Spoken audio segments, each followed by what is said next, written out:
Hi, let's build an instrument. This is the Quirkbot. This is a programmable little electronic helper. And look how cute it is. It has the arms and the legs and the eyes and the horn. And right now it's programmed to be a computer keyboard. Let's try it. So let's plug it in and switch it on. The Quirkbot has 5 a little bit cool and unusual touch sensors. You can activate them by touching both sides of an arm, like this. So this is the letter A and S, and so on.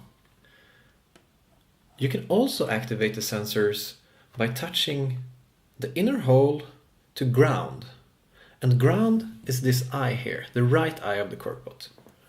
And this is the reason why we have alligator wires. So if we take an alligator wire and connect it to the ground, and if we take another alligator wire and connect it to the trigger, touching these wires together will trigger. And the cool thing is that anything that has even a little bit conductivity can be used as a trigger, even your own body. So if you touch this here, the ground, then as soon as you touch a trigger, you will trigger it.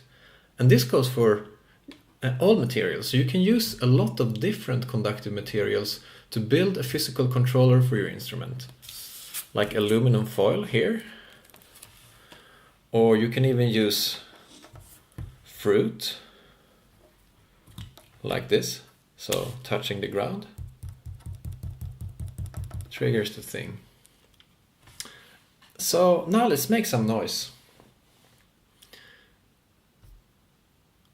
Most synthesizers can actually be played with a computer keyboard, which is very lucky for us. And here is a list of web synthesizers that you can play directly in the browser. There is a lot of them.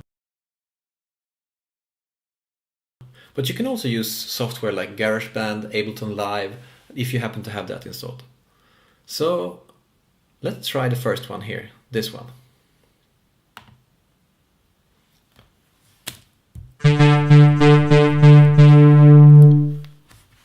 Let's connect another one.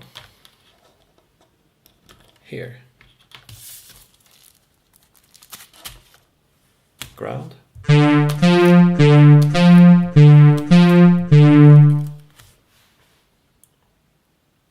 But what if you want to choose which notes you play? You just click on this link here.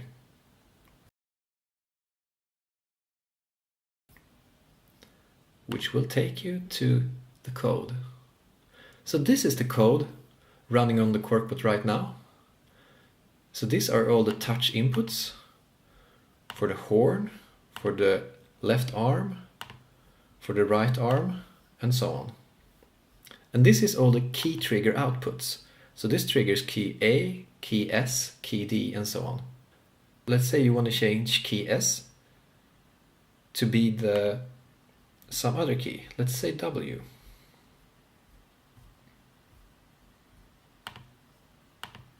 You can do that. And now you can upload your code. So if we go back here and try it. Now it's triggering W.